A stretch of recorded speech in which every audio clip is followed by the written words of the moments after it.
You are now entering a dangerous liberty zone where God-given natural rights are held sacred and exercised. This is your warning. Tyranny, fascism, and censorship will not be tolerated. Ideas will be exchanged freely. Rigorous debate and open discourse is encouraged. If you are weak and your beliefs are fragile, you should leave now. Prepare yourself. We are now live on the Dangerous Liberty Podcast.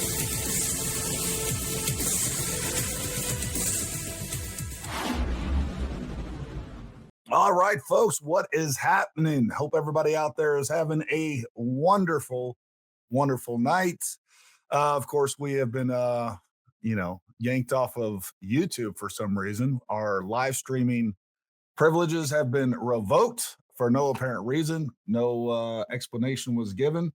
We did have our live stream from last night pulled down, and then I appealed that. We won the appeal. They put it back up. They demonetized it, of course.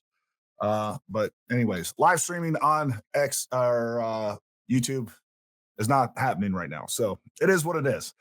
All right. I want to welcome everybody to another episode of the Dangerous Liberty Podcast. We got a great guest on tonight. If you haven't done so already, make sure you hit like, subscribe, all those things, share our content. We always appreciate it. And we do these live so that you guys can jump in on the conversation. We want to hear from you.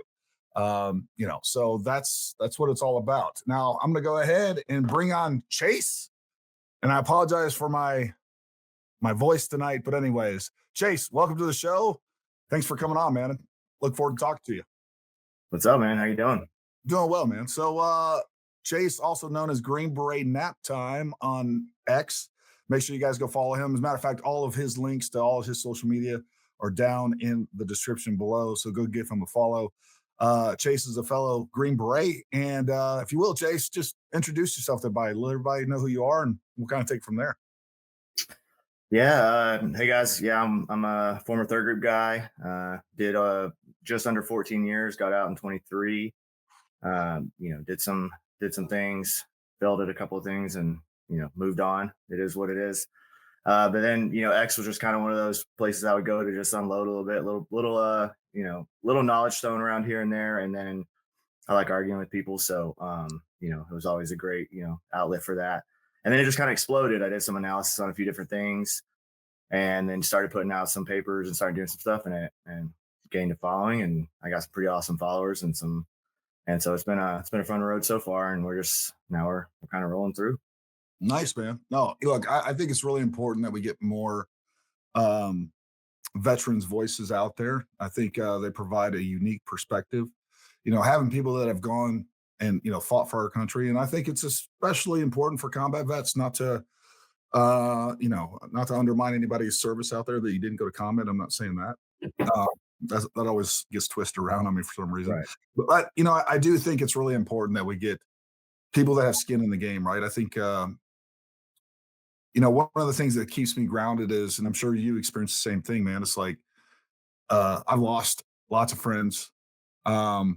I've also seen how fleeting life is and like what is really important. Money's not important. I didn't go there to, I went overseas, not even necessarily to fight for whatever, I don't know, whatever they were pushing at the time, right? The why we were there, but to fight for my country and to make sure that one of the things that was always prominent in my mind was like, I want to be here so my kids don't have to be. And I got to be honest with you, I don't even know that I would recommend to any of my kids to join the military. I think we're coming back. Things are changing for the better for right now, but I don't know how long that's going to stay. So, what's important is the principles in which this country is founded. And I've had the opportunity to travel enough to realize how unique this country actually is. And no, man, I'm glad your voice is out there. I'm glad you're doing well on X. I just started on X. I'm not the big X user. I want to expand that, especially all the censorship that we've seen on YouTube, trying to build some redundancy in there. But no, man, it's great to have you. So thanks for coming on. I really appreciate it.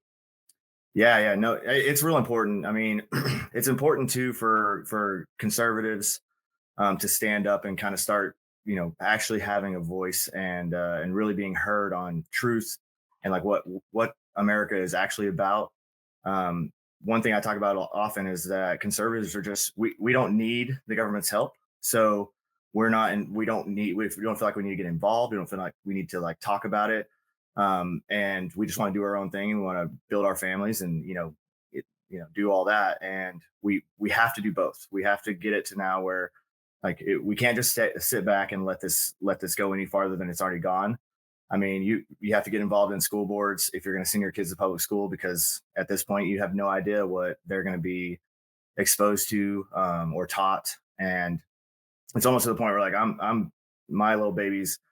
I'm pretty sure I'm going to try to homeschool them if everything works out how I want. Before they get to school age, like it might be one of those that goes that way. And so that's what kind of my account's kind of about, pushing the truth and pushing what's really going on, and then giving a little bit of geopolitical analysis and some things that like, why are we making up all this nonsense, and why are we believing propaganda that's been debunked for 70 years? Like, all of a sudden it's back, and people will just see this old, they'll like pull up an old um you know old newspaper article, and they'll be like, this says this, and you're like, well, yeah, but we also know who wrote that, and it was propaganda for the Nazis or for the czarists or for the Soviets. Like, it wasn't real, and now you're acting like it's real.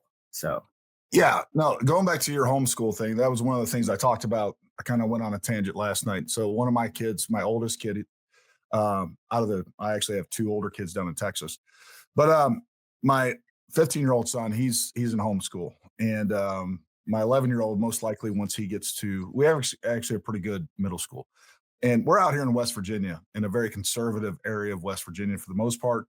And so we're not exposed to some of the things that I've seen. But even in a much more conservative school district with really good teachers, and probably, half the teachers at least are probably Republicans or conservatives, which, is a big mhm, percentage when it comes to, we yeah, still see some of the other stuff being pushed. And I really do think that the public school system is is the apparatus that is going to be used to destroy our country. I really do, and I think mhm, they've done a really good job with it. So that's definitely, you're absolutely right. We got to get it more involved in local politics and schools, and whether it's taking your kid out of the public schools, whatever it takes, right? mhm. Um, yeah, I'm so concerned for the country in so many different ways, and uh, there is a lot of propaganda.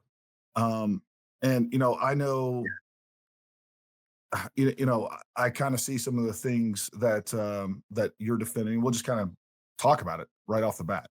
There's definitely, again, this big push against Israel and demonizing Israel and all these things. And look, I do think that some of these things are, I think some of these arguments are valid in a couple of different areas. I think some of it's absolutely propaganda. But I also think that, you know, we are a nation that's $37 trillion in debt. And I am, I want to quit sending money to most countries, to be honest with you. Uh, I do understand the strategic value of Israel. But the other thing that's most important to me is the ability for people to voice their opinions here in the United States. Believe it or not, folks, there are people that have an opinion that you can call Zionist or pro Israel or whatever else, and they're not bad Americans. They believe what they believe because that's what they believe.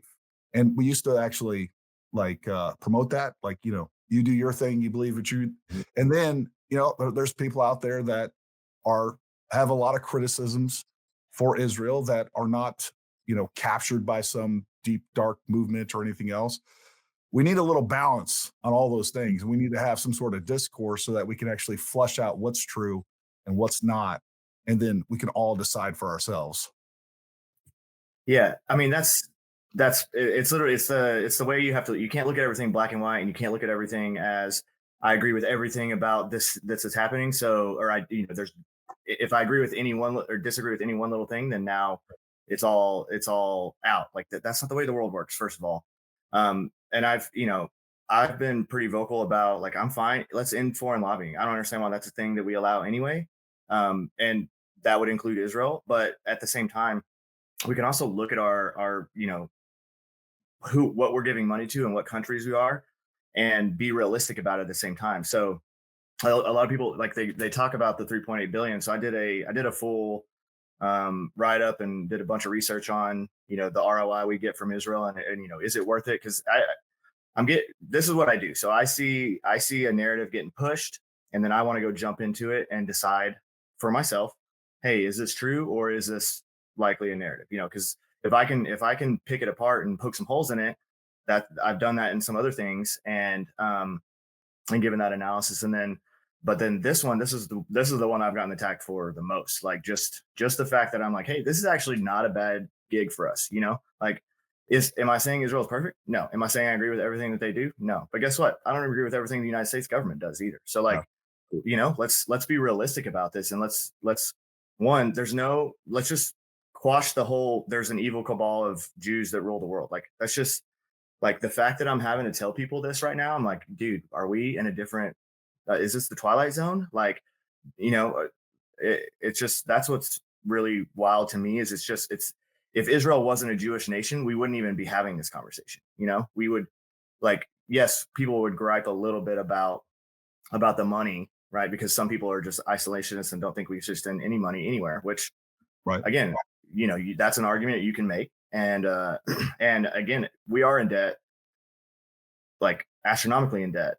Right. But one of the points I always like to point out too is that we're in debt because we put about almost 2 trillion, into welfare every year. Like, that's really why we're in debt. The 71 to 80 to 90 billion now that we're doing for foreign entanglements, or whatever you want to call them, that, yeah, it's still a 70, 80 billion. It's a lot of money. But when you compare it to, 2 trillion, like, now, maybe we need to talk about, let's revamp our welfare programs where we're giving it to people that are actually working and trying to better their lives, and not just giving it, to everybody for any reason who applies. So Well, there you yeah. can. The problem is that the welfare system has turned into a retirement fund for able-bodied people. That's what's Mhm. going on, and I see it, right? I mean, you see these people that are trying to look. I'll just tell you right now, I got family. I was born in the Detroit area. I didn't grow up there. I left there when I was around 10. I grew up in Texas, Beaumont, Texas. I know you're from Texas as well, aren't you? Yep. What Up part? north of Amarillo. Nice, nice. Um, Point being, I still go back to Dearborn, and man, there's like this culture in Dearborn where everybody is scheming to get on welfare, to get on disability, to like it is. You go there and you see what's going on, and it's just like, man, and that's why it's one of the worst. Like, my dad still lives there, and I'm always trying to get him to move out of there. I'm like, Dad, he's retired now. I won't say he's retired. Like, again, he's on welfare too. And I'm like, Dad, like, come. I've been all over the world. Like, Baghdad is better than freaking Dearborn Heights. Like, there's a lot of better places to live with more opportunities, with better weather, with all these things. And the rest of Michigan is really nice, actually. But the fact is like, there's a culture here in the United States where the people are trying to get paid for doing absolutely nothing. And that is Yeah, being abused at levels that we've never seen before. right. There's entire families and generations that have never worked and have just been on welfare. Like, Yeah. their parents did it, and now their grown adult kids now are on welfare the same way, and it's become like it's kind of a job for them to get money for free. Like, they're just doing that instead of actually working. And so I find that to be more detrimental to the United States than, I mean, like, am I a big fan of the Qatar stuff that's going on right now? One, no, because you've been to the Middle East, I've been to the Middle East. Like, we kind of know what the culture is, and we kind of know how that expansionist and that the militant Islam is, and that's what scares me. Because, you know that if you look at it on paper, it's a good, and well, it's really not even an investment on our part. They're investing in us. They're paying us a lot of money, so we're getting a return out of it. But what does that leave us in the future? How much can we trust giving them the F-15s? How much can we trust the base that we're going to have a lot of our technology on? Like, are we going to run red lines into that base, and then take the chance of them ever compromising that node? Like, where are we at with all this? So those are all questions that I try to ask and diagnose these things. And, like, let's actually critically think about some stuff and do some analysis, and not just there's so many podcasts out right now. There's so many of these people. They have zero expertise in anything in their lives. They don't research anything. They're getting, they're finding tips, or they're getting emailed these things, and they're like, this must be true. Like the Candace Owen and the Egyptian plane. Like it's like, guys, what are we talking about right now? So Yeah, and I can't even figure out, like, I've watched multiple of her episodes now, trying to, like, okay, so what is what's the conclusion yeah, here? Number one why is did there's so many easier ways to track somebody than, like, follow them around in a plane. Like, it's not coherent. It doesn't make sense. And by the way, some of like I I was looking at some of the charts, which I wish you would like publish so that you can actually analyze them and right, see what makes sense, what doesn't. And like I'm not even seeing where Erica Kirk's planes are actually tracked in like the overlay is what she is suggesting it is. I do see some discrepancies in just what you can find. But anyways, I digress. I think you're right. Like we have so many problems here in the United States. Real quick, I did just want to stop right now, kind of talk a little bit. Folks, what we will do is Chase and I will talk a little bit, and then we will have a Q&A session. You guys can talk with us and give your points and opinions and questions. Disagreement welcome, but name calling is not going to be tolerated. If you can't talk like adults, this isn't the show for you. Super chats will be prioritized. We appreciate you guys that support the channel, but we will try to get to as many live questions as possible. Yeah, if you guys want to support us, we have memberships. If you want to support Chase, he has a Substack. Go check that out. I've already looked through a couple of his articles. Good, solid stuff. But yeah, all right. Chase, take it away. Sorry, didn't mean to interrupt. No, I think so. Some of the stuff I've been working on recently, like we're talking about Israel, so we'll just kind of jump into that real quick. And I made some charts. I went through and I only pulled primary sources, so I pulled U.S. Data from our proposals, from budgeting offices. It's not from any media, and it's not from just anywhere in the world. And I put the sources down at the bottom. So it's State Department, Congressional Research Service, U.S. Bureau of Economic Analysis, JNS and Flame Analysis, the Basis Center reports, and some other statements by U.S. officials. So this is all official stuff. So I didn't just find this stuff and just make it up or bring whatever.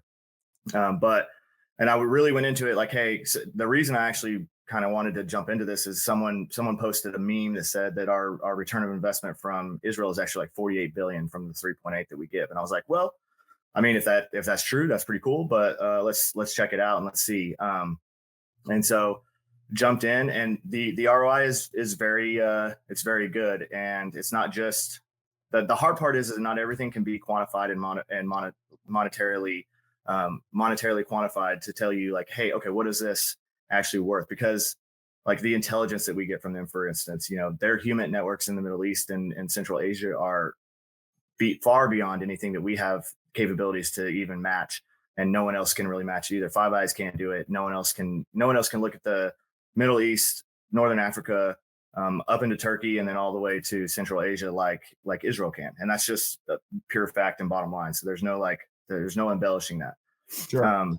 And so how do you put a monetary value on a terror attack that stopped that was a bomb that could have killed anywhere from 50 to a couple hundred people? Like how much is the life worth? How much is the infrastructure that would have destroyed worth? Like how much is just the chaos and fear that is going to create? Like how much not having that is that worth? So it's really hard to put just a straight number of value on some of that stuff, but you can put a number value on a lot of it. So some of the stuff I found is that the economic dividends, trade, jobs, and innovation that we get from them, from the joint projects is significant. It's around 55.7 billion. So obviously that's total two-way trade.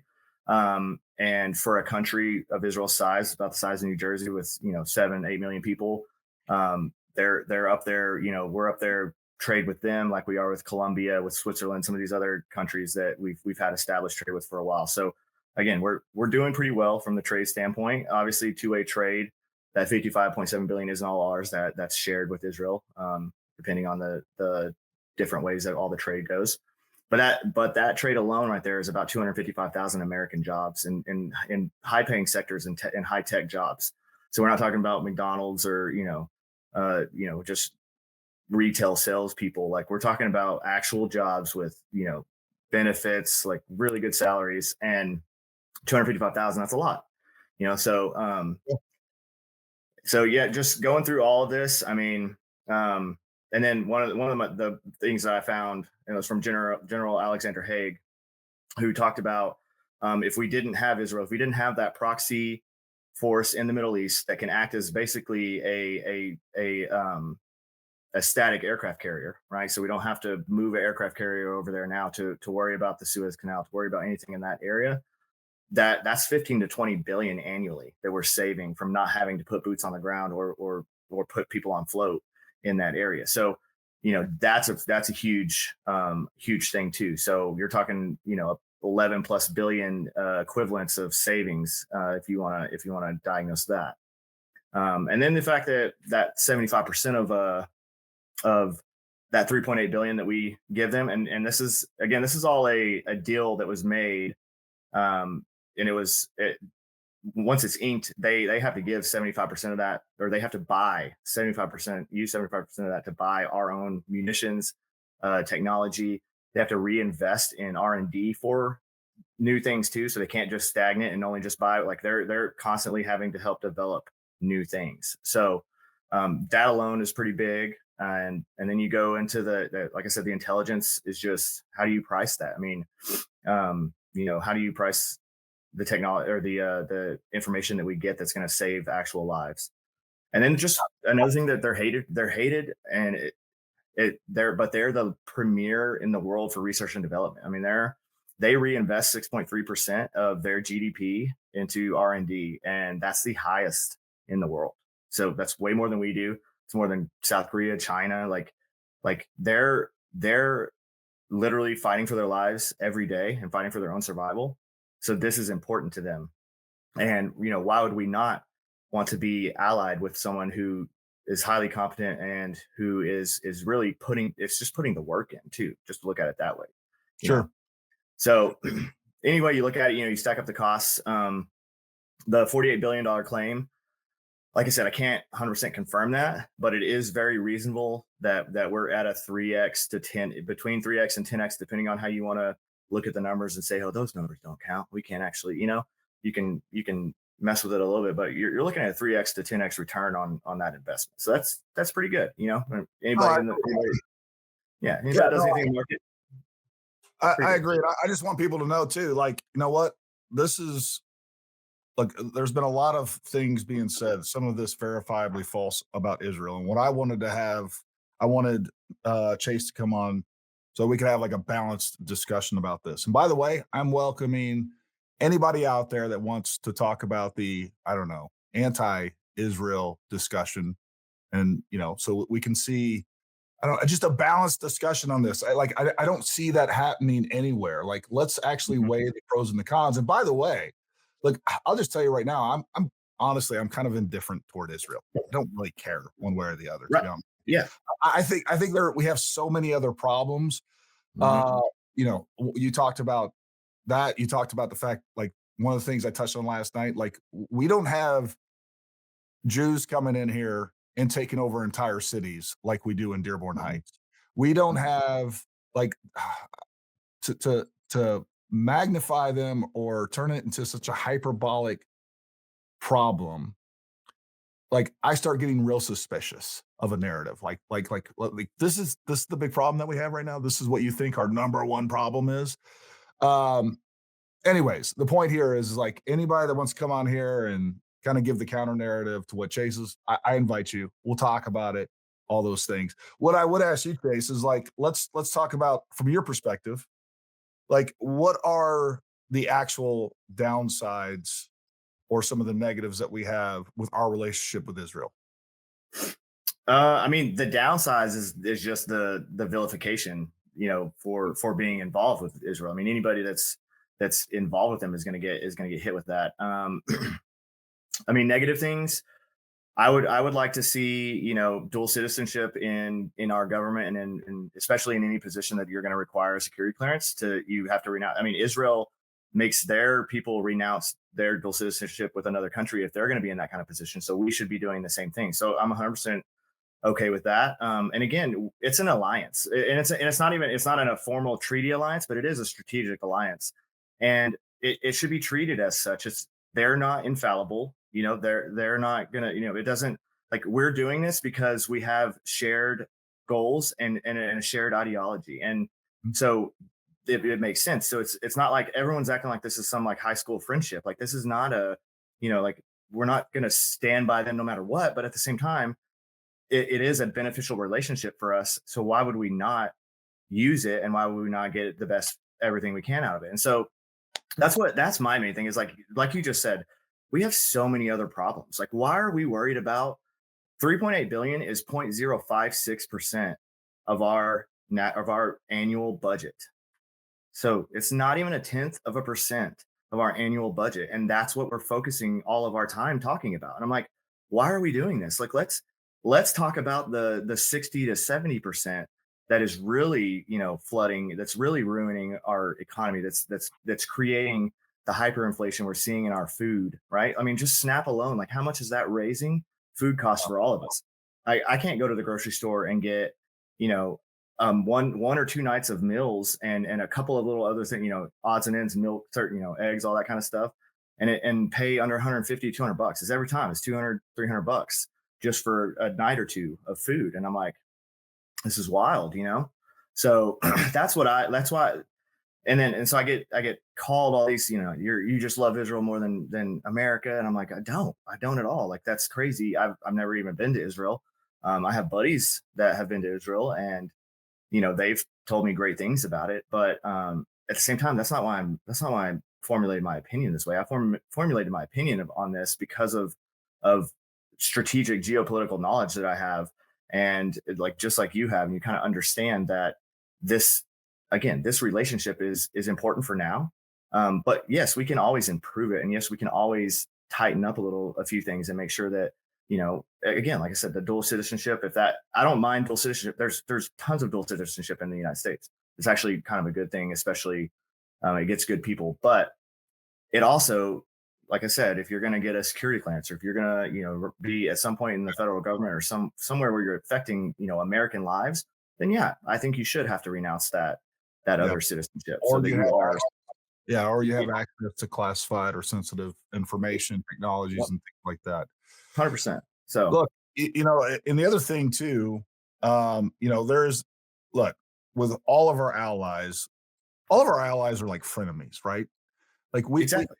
we all spy on each other. Look, I used to when I worked for the Department of State, I used to teach situational awareness, and I taught surveillance detection and things like that. And for some of the diplomats and some of the people that were being assigned in Israel, I would talk to them and I would say, look, you are going to be spied on in Israel. And some of them, I literally had, oh God, I can't think of the position, but anyways, basically the second in command for the ambassador there. And basically he was like, no, Israel doesn't spy on us. I'm like, are you serious right now? Like they spy on us all the time. Like, Mhm. absolutely. I do have a concern too about some of the IP and things like that. The fact is that all of these international relationships are nuanced, complex, and the thing that pisses me off right now about this, and again, no one is like America first and foremost, always.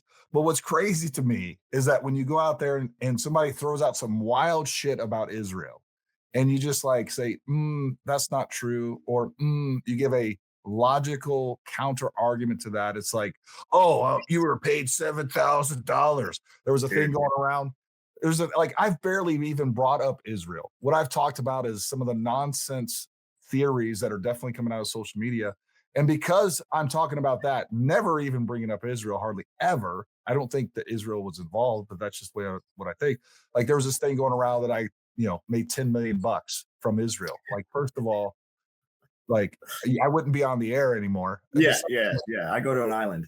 Secondly, like folks, I can't say this enough. I would effing die before I took money from another country to give me some narrative. I would die before I took money from the US government to change the narrative.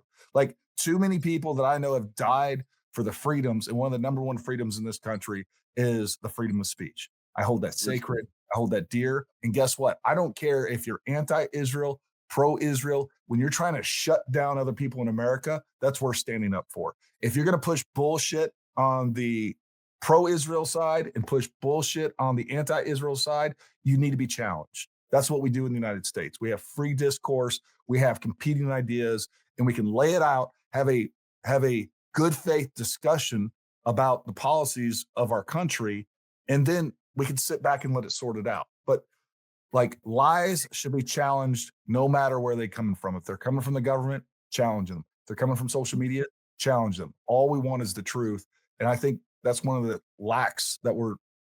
things that we're lacking in this discussion about Israel in general, Yeah. amongst everything else. Like everything is a psyop right now, one way or the other. Yeah. See, so Ghost, you said, how much terror do they invite? Dude, they don't invite terror. Their existence, they want to be, Islam wants to destroy them, right? But if it was a Christian nation, guess what? What did they just do? What did they do to Lebanon from 60 and on? Yeah. Lebanon was a Christian nation.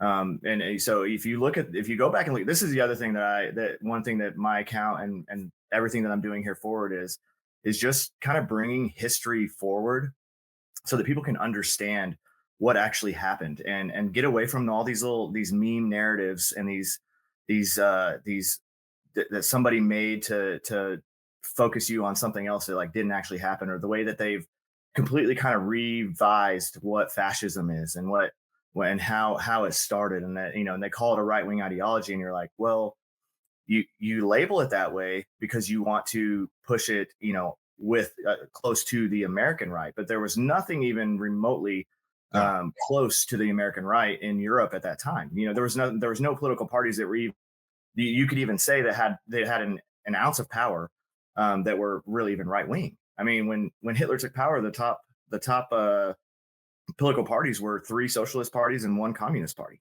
Those were the only ones that had any chance to win anything. And he hijacked one of those socialist parties and then used it to gain power. And then he got rid of everyone else, just as authoritarian dictators do. And so kind of bringing all that out, like, hey guys, this is not true. This way you're looking at history is not factual. And they again, if it was us, if we or if other Christians or another, even a secular government, was in Israel, they would still be trying to take it because they believe it's theirs. Despite Christianity being, born in the Middle East and flourishing, right? Since, then 600 years later, Muhammad creates Islam based off of tenets of both Christianity and Judaism, but so changed it into a warrior culture because he was a warlord at the time, and he saw the power that religion had over people, and so he decided to start this and kind of create his own thing. The course I used to run, that was one of the case studies we did as an actual revolution that we studied and we would talk about was Muhammad and how he gained power, and then and he couldn't actually win Jerusalem, so that's when he turned his sights to Mecca and kind of made that the holy site, because he realized that he wasn't strong. They weren't strong enough at the time to win that. So it's just understanding this history is like having a baseline knowledge at least is important, because that's why I'm able to do what I do. It's not because I don't have Charlie Kirk's brain. I can't recite you scripture. I can't recite you the Constitution verbatim like he could. He was one of those brilliant people that there's only a few every generation. But what I can do is I know history, and I've been an avid kind of studier of history since I was a kid. And so now when I see someone pushing something online and I'm like, that's not true. I know that's not true because, I don't know. I have to go look up and confirm, check some few things just to make sure. And so then I go in and I jump in and research it a little bit more. But I know at least enough to know that it's like, that's not, I don't think that's true. And then, and that's kind of the way it always ends up. And that's kind of how I just move through and do these write-ups and do these reports and to give this analysis on it. So you're sitting here telling me that your view of the world is through your experience reading history, and it's not because you're paid by Israel. Yeah, I mean, I'm not. No one pays me anything, and nor would I ever take money to do Yeah, like oh, this. This is I yeah, know. this is my voice. It's Yeah, so ridiculous. Like, and this is my point. Is like the idea that to every when a response to just about everything now is like it's either you're paid by Israel, you're a Fed, or whatever else. Look, that is just meant to shut down discussion without yep, with being too lazy to actually give a counterpoint. Like there are good points on either side of this, and it should be discussed. It's a matter of foreign policy here in the United States. You know, like and there's all the things with APAC. But like we also have the pharmaceutical industry that I think is doing much more damage to the United States than APAC. To be honest with you, we mhm, have a lot of other foreign countries that have similar packs here in the United States. Like we got to put some things in perspective and look at this and quit being misdirected. The fact that we have a country that is being well, I think it's being invaded by Islamists. I do, and I do think that at the end of the day, Islam is not compatible with the United States principles. I don't. I don't think they're compatible with the Constitution. I think that is a much bigger threat and a bigger problem than what we're dealing with Israel. Like yeah, you said, no matter what the negatives are with Israel, I can see some positives too. Like yep. you can't be an honest broker and not say that.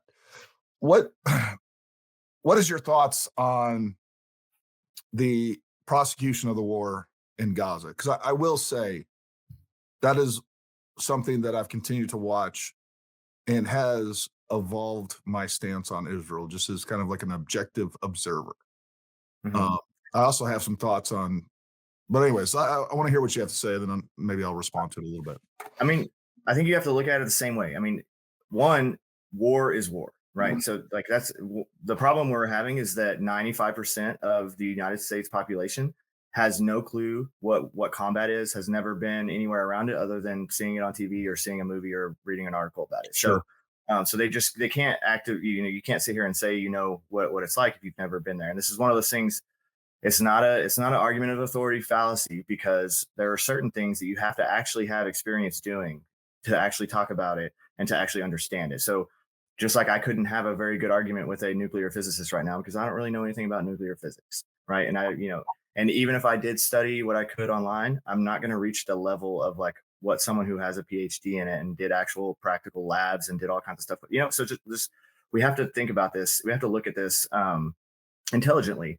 And so the war in Gaza, have they done, honestly, from my perspective, I think that they tried to do it a certain way so they could get their hostages back, but not get super vilified for it. But then what it ended up doing is it protracted the war. It allowed Hamas to generate massive amounts of propaganda over the last 2 years, to sure, where every attack was quantified into this, into some, or every strike was quantified into some, malicious attack on civilians. And then people forget that, Hamas is a terror organization, and terror organizations hide behind civilians. That's the way they operate. They don't absolutely, they don't wear they don't wear uniforms. They're not going down the street and meeting you in battle. They're hiding in murder holes, and they're cooking off IEDs, and they're waiting to kill you that way.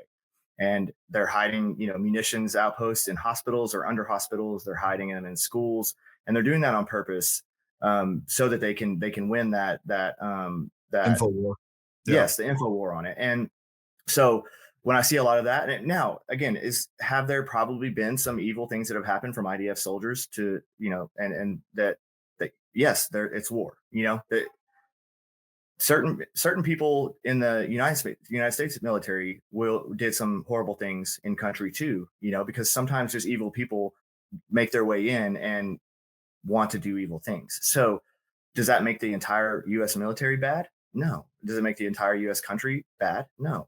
So it's kind of, we have to look at it the same way. Again, my thoughts on it, if they really wanted to win, I mean, I know they were trying to preserve the hostages, but I would have occupied Gaza entirely. I would have occupied it, and then I would have taken over the aid, and I would have taken over, and I would have done a massive amount of, I would let every reporter follow us in, and I would have been like, look, this is what we're doing. You know, if you're gonna try to sit here and vilify us, like this is that we're gonna take control of it all, and then we're gonna show you that we're feeding them. That you know, but the problem is they tried to kind of do this quasi, you know, they wanted to do strikes. They also, but at the same time, they're sending boots on the ground a lot so that they aren't, you know, just bombing every building. But then at the end of the day, when you got 2 years of war and in a very small area, um, when bombs get dropped, they destroy things, you know? So I kind of Well, see it from both sides. I see them, you know, I see they do roof knockers. Has the United States ever done a roof knocker to warn people that we're about to bomb it? Have you ever heard of that in RTTPs? no, no. No. So we haven't ever done that.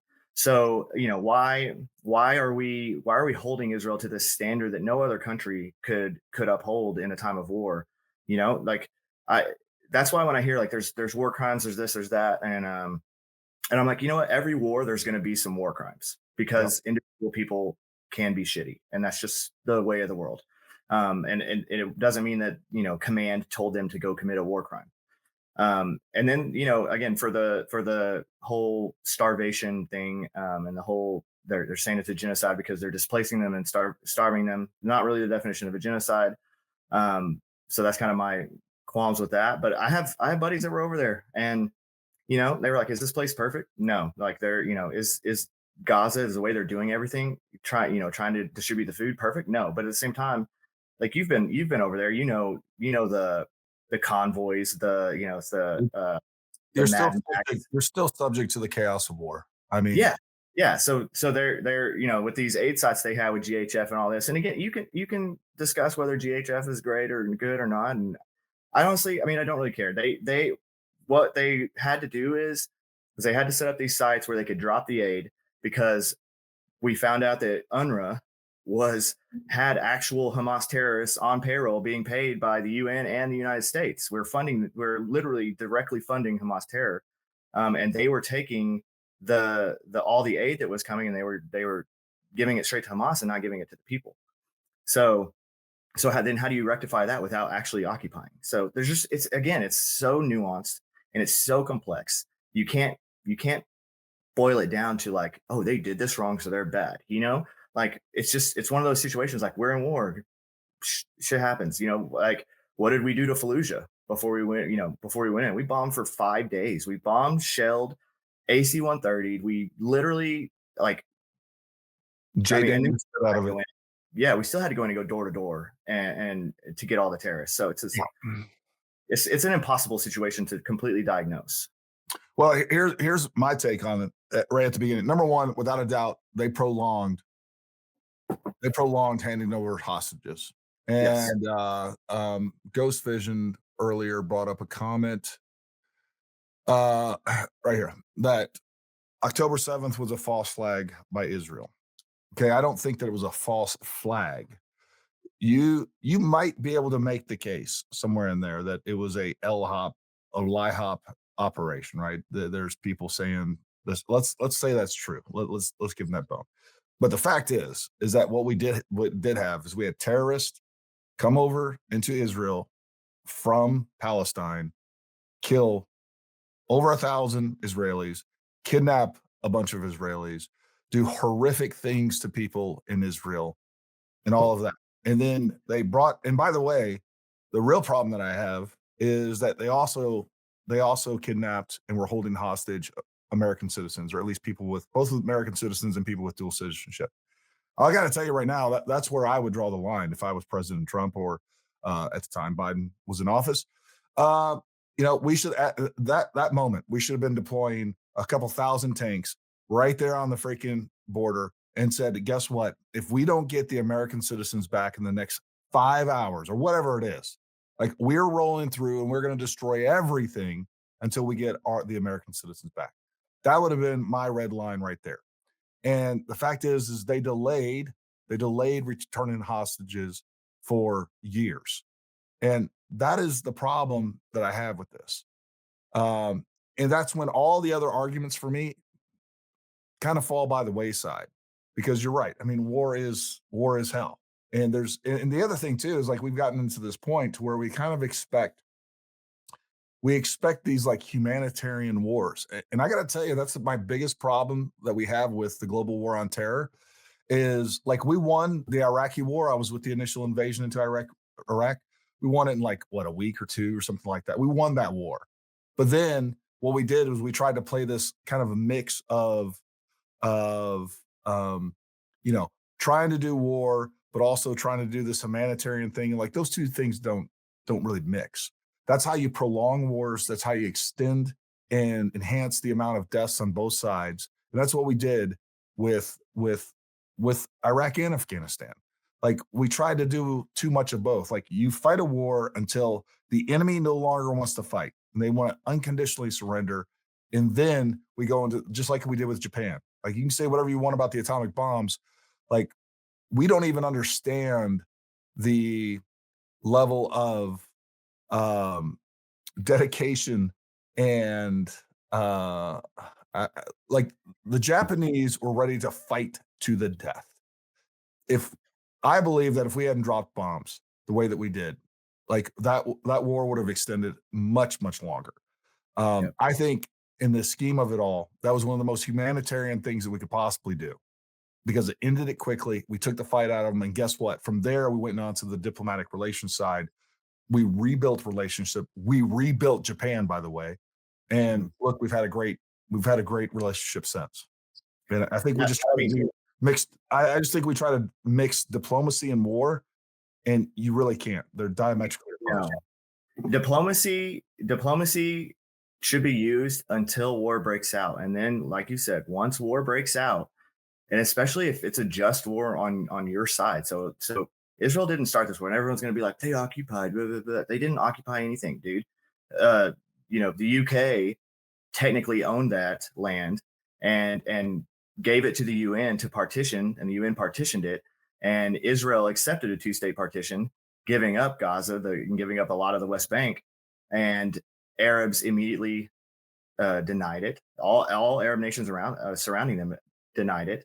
And then the day after they vowed sovereignty, or said that they were a nation now, they all five attacked them. And that's been a kind of consistent thing. Again, Israel's not perfect, but they're consistently surrounded by people that are trying to kill them every day, right? Yeah.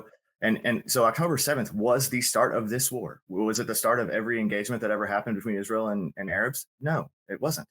But it was the start of this war. It was, and you're right. They like, and I kind of pose this as a way to think about it. Like, what would happen to, again, this is hypothetical. Everybody, don't lose your minds. But what would happen if Mexico state sponsored, because Hamas is the government in Gaza. You got to remember that they're an elected government in Gaza, and everyone's like these. All Palestinians aren't evil because of that. I'm like, well, the Palestinian civilians were the ones holding all of the hostages for Hamas, whether out of fear or out of duress or out of just whether they really wanted help. I can't tell you that, but they were, and that was proven. So what if Mexico sent state-sponsored militants into the United States, murdered people in their own homes, and at music festivals, and just at people doing their everyday lives? What would happen to Mexico at that point? Like the United States would have invaded and would have completely occupied the country, and hopefully would have actually prosecuted a war correctly for the first time since World War II. Right. But we could talk about that all day long. But you brought up Japan. That's a great point. People always talk about the atom bombs, but the atom bombs killed less people than the fire bombs. We firebombed Tokyo, and in 48 hours killed 100,000 people.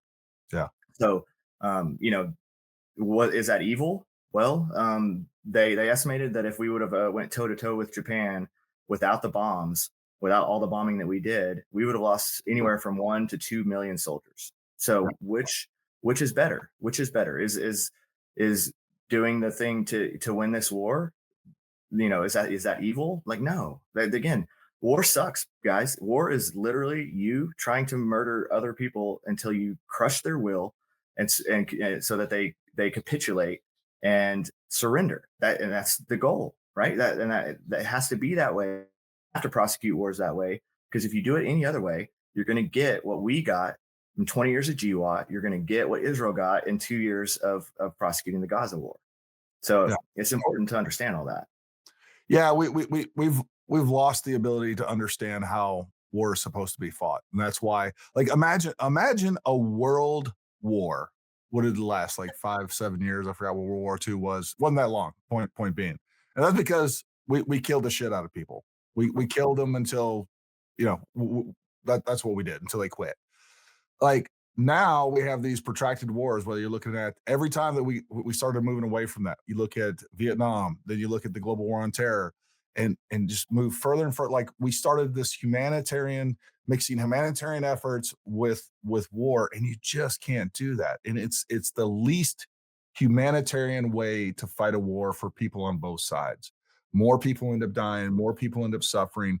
You end up with a country that has been in rubble for 20 years, just like we see in Afghanistan and Iraq. I mean, of course, we had a lot of people that were very eager to extend that war so they can spend a lot of money over there, Yes. and get a lot of money out of the United States. That's really what that was, a big cash cow. Um, yeah, man, some of these things are, like you said, they're complex, they're nuanced, and there's no good answer to a lot of these things. And then what I'm just so sick of seeing, and it started off with the left and now it's extended to the right, is like the moment that you disagree with somebody else, you paint them as evil, as some mouthpiece for Israel or a mouthpiece for whatever else. Like, we have propaganda going on in this country all the time, but that, and misinformation going on all the time, and it doesn't just come from one direction. And I think that's the other thing that people have to realize. Yeah, like, Israel spends a lot of money in the United States through many different ventures, basically doing public relations in the United States to try to enhance their image here in the United States. That's true. And it's because they rely on us without a doubt. They rely on us Mhm. for a lot of things, financially, militarily. I think some of them, we have obviously a lot of people that have ties back to Israel. You can say that's good or bad, but that's true with any country. But then we also have an anti Israel propaganda that's constantly going on as well, that I think people are just completely blind to. Like, we have people, and by the way, I believe a lot of that is coming from actors that hate the United States even worse and Mhm. are a bigger threat to the United States. And I think we need to be aware that we're constantly propagandized by competing interests. And you got to sit back and have a little bit of you know, uh, cogsec, and actually think about, hey, what is the motives behind these things, and is this true, and then research that stuff for yourself, because just like you said, you know most of what people know are based on slogans, and like the most compelling slogan wins the debate, Mhm. because people look at a headline and then they just take it as fact. Like, we Yep. have to be critical, and we have to be Yep. suspicious of every piece of information, and you need to go find it out for yourself, or you're going to be tricked. And most people on both sides of that argument, there's some people that are pro-Israel that are just completely brainwashed. There are definitely people that are I don't know, anti-Israel. I don't even know what you'd put on this side. Anti-Israel that are completely brainwashed. And either Yep. way, what happens is American interests get lost in all of it. And that's what we need to pay Yep. the most attention to. Right, and that's a big like. I would love to. I don't necessarily want to talk about Israel all the time. Like I'd much rather talk about the problems that are really affecting Americans today, and go through it. But the propaganda pushes are so big and so broad right now that it's, I feel like I have to kind of push back against it. So just so that, if I can change one person's mind and be like, hey, let's just think about this for a second. Like, why is this being pushed? One, if you take away our alliance with NATO, and if you take away our alliance with Israel, and you take away our alliance with Australia, Japan, South Korea, and Taiwan. So that's those alliances right there. What really make up the world from a strategic standpoint. So everything is policed, and everything is kind of like, you want to call it the everyday norm because of those alliances that we have. So no, China's not getting too frisky because we have a little bit of alliance with India, but we, if they try to do anything with Taiwan, they know that we're going to come in, especially under Trump. Maybe if another president's there, we'll see. But And at the same time, people don't realize, like, Japan and Australia, if they went into Taiwan, those two countries would be, 100% against that move from China as well, and because that's Chinese expansion, farther into South China Sea, and now that threatens not only their maritime trade routes, that threatens their ability to keep their supply chains rolling, and ultimately their ability to survive. So you have to look at the world in this kind of from a strategic standpoint, and from the levels of warfare: tactical, operational, and strategic. And you have to look at it from strategic. If you look at it any other way, if you zoom in too much, then you're going to miss a lot of things. You're not going to realize like what the whole point of this is. Like, if the Ottoman Empire ever wants to return, guess what? Israel can't be allied with the United States. They have to end that alliance. If Russia ever wants to regain its territory and kind of actually feel like it's won a war recently, NATO has to go away. So all these pushes that we're seeing, this propaganda that we're seeing, it all has a purpose behind it. And I've talked about it before. It's not necessarily that each of these countries is working together and I'm sure they are working together somewhat, but they have their own operations. They have their own campaign plans that they're doing. And this is all, I mean, this is 100% campaign plans that they're doing against us, and information operations is just one little small part of that. But think of it as like, if you're at a poker table and you're sitting there with two, three, four other dudes, that are kind of, you're not playing against, you're not playing together, you're not cheating, you're not sharing all the information, like, oh, I got this card. But if one of the dudes that you're with at the table starts betting, you bow out unless you have the nuts, right? Then you could take over betting, and then they'll all bow out because they're not fighting against you. They're going to let you take those battles now against everybody else at the table. This is the same concept.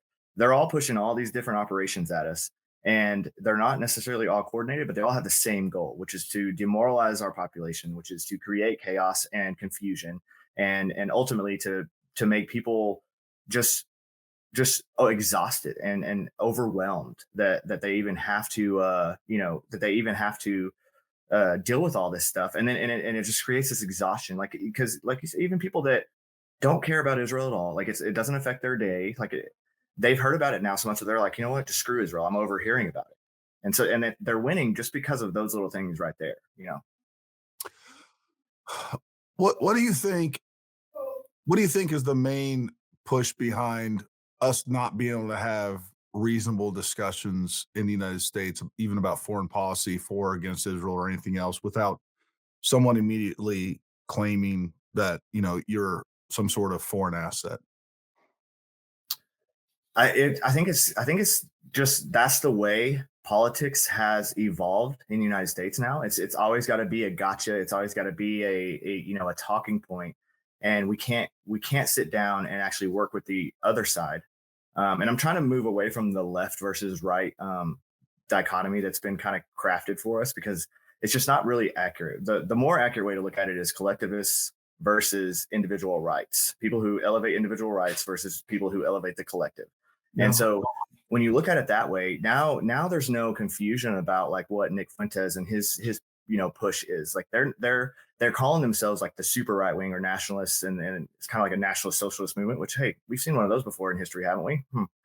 But if you take away the right and left, you realize that what Nick Fuentes really is pushing for is a Christian ethno state in America, right? So to do away with the Constitution, because that's the First Amendment's gone.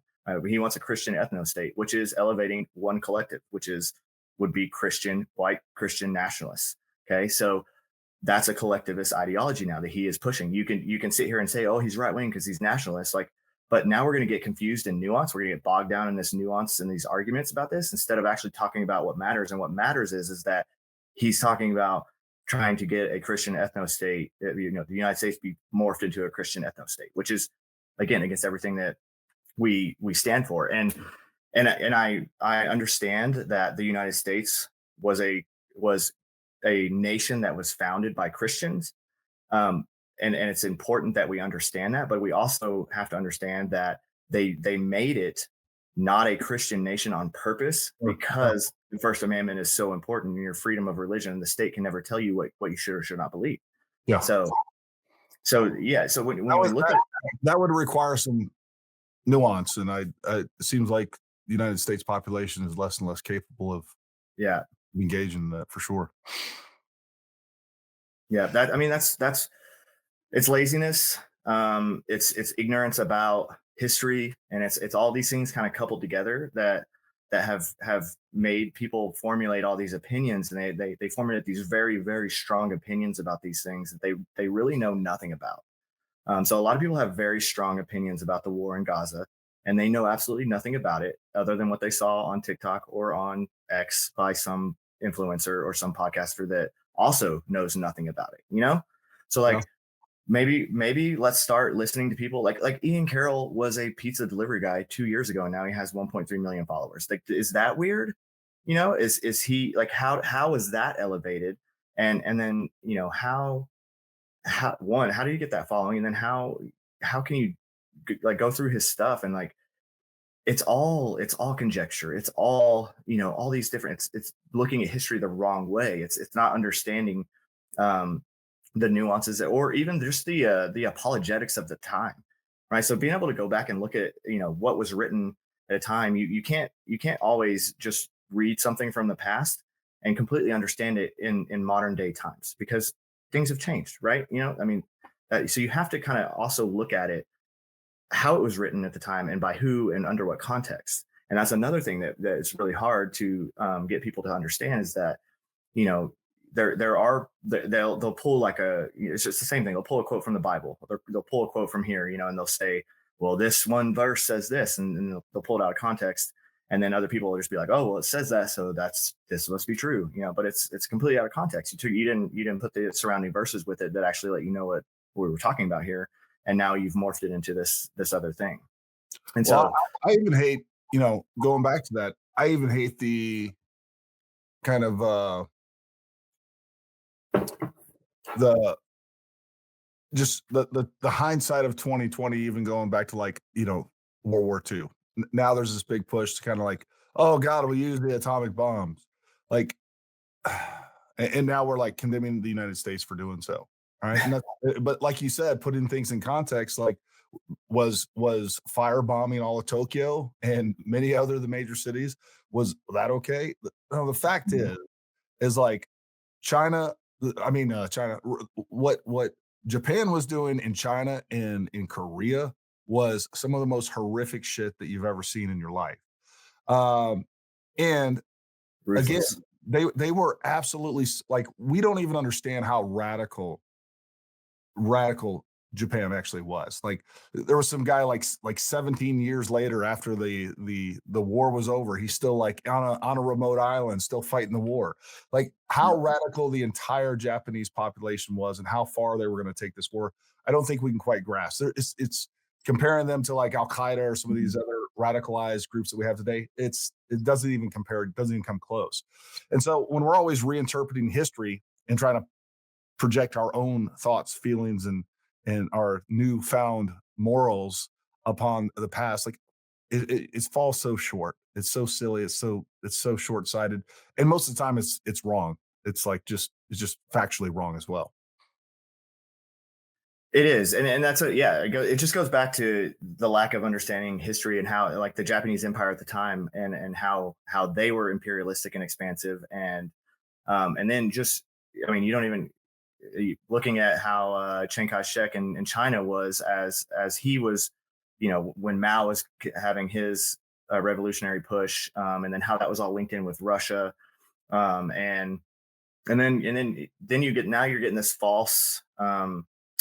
They're vilifying Jewish people, and they're saying like the Bolsheviks were Jewish. So there's like 5% of the Bolsheviks were Jewish, and so they're pulling all these sources that aren't accurate or real, and then they're using that to vilify the entire ethnicity of Jewish people. Which again, and so you can say like Karl Marx's mom was Jewish. Well, okay, but before he was born, his dad converted to Lutheranism, and then he was raised in a secular home. They weren't like super practicing Wait, Lutherans hold anyway. on. I don't even understand that logic. So does that make Karl Marx's mom a Marxist?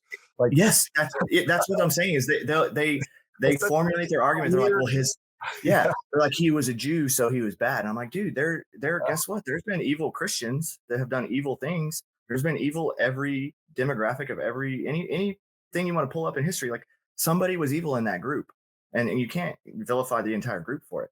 So it's kind of one of those things. You just got like it's exhausting because we're sitting here having to, teach history that people should have learned, in when they were much younger. But it's just not something that's important to people anymore. I mean, you've seen I'm sure you've seen the videos on Instagram or whatever of guys asking basic questions about American history to Americans that are young Americans, and them knowing absolutely nothing about it. They have no clue. They have no clue. They don't know who the founding fathers were. They don't know. It's just like all these things that people don't know about. And like, how do you make that important? How do you get that information to this younger demographic? And Charlie Kirk was really really good at it. So that was a huge loss for us. And I'm a pretty avid believer that all the stuff we're seeing right now, that I mean, you can correct me if you think I'm wrong, but it all started really getting pushed hard right after he was killed. Yeah, no, So I agree. and that's another thing for me too, that kind of tells me, like, again, I'm not saying that this is some conspiracy. I don't know that. I think it's more opportunistic. I think it's more they saw now the main conservative voice, the main conservative Christian voice on from the Republican side is no longer here, and he's not here to push back against any of this infighting now that's about to happen. And so then it just kind of erupted. Well, look, I plan on shooting a video tomorrow. I'll talk about this very thing. But like you said, I don't know if this was pre-planned or whatever else. That would be complete speculation. And obviously, even my opinions on this, what's going on, somewhat is speculation. But I think there's a lot of at a minimum circumstantial evidence to point to a couple things. Number one, I wish people would realize that the deep state didn't go away because Donald Trump won this last election. They didn't go away. And in his first administration, what they tried to use with the deep state to, essentially, number one, they were bureaucratically handicapping him constantly, which is still doing. And then the other thing that they were doing, they were using lawfare against him to thwart his presidency and undermine his popularity. And then, they were given a gift of COVID, and I think they stole the election. Well, the deep state didn't go away, but what they found was that those methods weren't going to work against Donald Trump. So what we have now, I think we have an information push. The number one thing that, or one of the main forces that got Donald Trump elected was TPUSA. Like no one can deny that. And what's happening is I do think there are political forces that are intentionally twisting everything that's going around with the Charlie Kirk situation to damage TPUSA to make sure that they are less effective at getting Donald Trump. Oh, well, obviously not Donald Trump, but JD Vance. It's going to be JD Vance is going to be the next candidate Yeah. for the Republican Party. So it's either, hey, you know what? Hey, let's use this to destroy the main thing that the largest force on the political right, to undermine him, to say that he killed them with no evidence whatsoever. But because of this weird, fun murder mystery thing with no evidence, we're tying all these people from TPUSA into this. And it takes wild speculation to even get there to begin with. Like you have to make up this conspiracy, and then to support that conspiracy, you have to come up with crazy conjecture and even more fantastical leaps to turn it into something that killed Charlie Kirk. And that's what's going on with this. And I wish people would wake up and see that, like, undermining TPUSA, the most powerful political force in the United States for the conservative right, is almost, at least will decrease the chances that we have a political successor that is effective. Right. It's going to be JD Vance. I don't know who they're going to come up with on the left. I mean, we see Gavin Newsom, but I'll tell you what, I'll take JD Vance over Gavin Newsom. And I think we need to understand what people are unwittingly being roped into and why TPUSA is actually being targeted. They're not being targeted because anyone really believes that they were involved in the assassination of Charlie Kirk. That makes no sense. All you got to use is some common sense, folks. Charlie Kirk was TPUSA. Charlie Kirk Like, Mhm. nobody within that organization is gonna be like, "Hey, you know what? We got our cash cow here." No one has they understood intimately that no one had the voice that Charlie Kirk had. And for people to turn this into a political bludgeon, we're shooting ourselves in the foot, and you're fallen victim of just information operations, and you're buying into propaganda because it's fun, exciting, and there's other motives. I won't Mhm. just completely. There's people out there, the good-hearted people that believe some stuff. I'll give it to you. Then there's definitely the grifters, but I do think that there is a much darker political force that is using this to thwart the chances of us having a JD Vance and a conservative government come the next election. Absolutely. And so again, you can go down the conspiracy rabbit holes all you want. I don't think this was some massive conspiracy. I think this was what we saw was the effect of their messaging over the last 25 years. The different push that side has used so far to just confuse, demoralize, and really just vilify. Especially, I mean, really, the last 15 years has been pretty bad. It was kind of really Obama was under Obama was when it really started with the BLM movements and all that. And so what I think this is, I think what happened is exactly what has been reported to us by the FBI so far. I'm sure, obviously, they're going to leave some stuff out. They're conducting an investigation, right? And am I happy with the way the FBI has handled everything in the recent times? Like, no, I'm not. Absolutely not.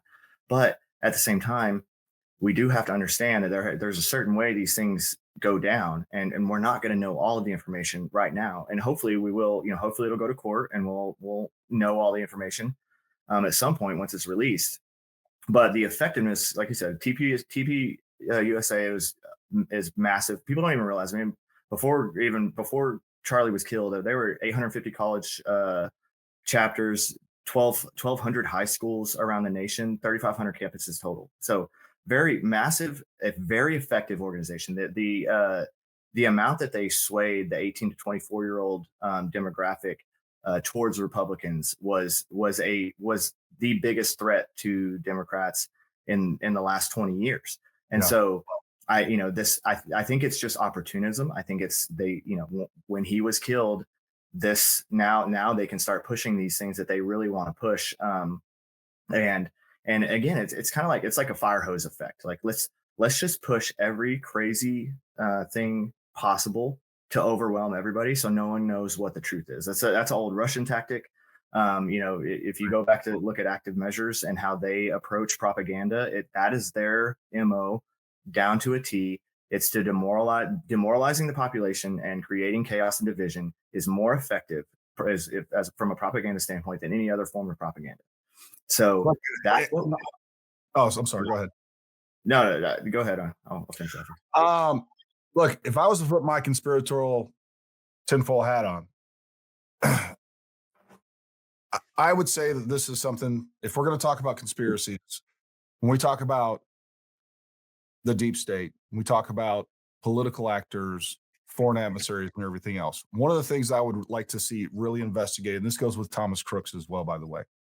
Mhm. I do think that something is very possible, and I talked about this before, that there could have been a effort to radicalize someone like Tyler Robinson, like Thomas Crooks, through a whole bunch of different psychological manipulation that I think is very real, very possible through online media. And there Mhm. could have been a conspiracy to set some of these things in motion. And every bit of this could possibly be planned. And I think it's very suspicious when we see so little from Thomas Crooks on the social media side, where we see points, even what's coming out as of late, where there's suddenly he goes dark before he goes operational, essentially. Um, I think all those things are very possible, and it's something that we're not seeing explored. Uh, and the idea, and here's another issue that I have with this. There seems to be, you talk about cover up from certain aspects of this. Is like they completely reject the idea that it's even possible with all the mountains of evidence that we have. It's still completely impossible that Tyler Robinson was the shooter. And I think that's intentional. I think that's somebody covering their tracks, pushing out that narrative. Like there has been so many lies that have been pushed about that portion alone. like turning him into the victim. Like, folks, again, charging documents. His parents turned him in. And if they didn't, if that's not true, then we're going to find that out in court. You know, even people saying, oh, no, that wasn't him limping with a gun down his pants. He's actually handicapped. Like all of these weird excuses, twisting themselves into pretzels, trying to say that, hey, Tyler Robinson wasn't the shooter, that he wasn't even on UVU campus. Then what was he doing 3.5 hours away from his house? Well, why was he there? Like, we throw out this nonsense and then you don't even make it make sense. It ends up being this incoherent, propagandized nonsense that like you can't even make it make sense. And I don't understand that. It's yeah. Again, people love conspiracy theories. They love to like be in on something that they feel like no one else knows, and so they're in on the groundbreaking news that this is happening, and we're on the inside of it, and it makes them feel good about it. But the reality of the situation is that a lot of the times, and I've called out weird things before. I did a full breakdown of the Vegas shooting, and there's some really glaring inconsistencies there. I agree. And there's a lot of things you can look at.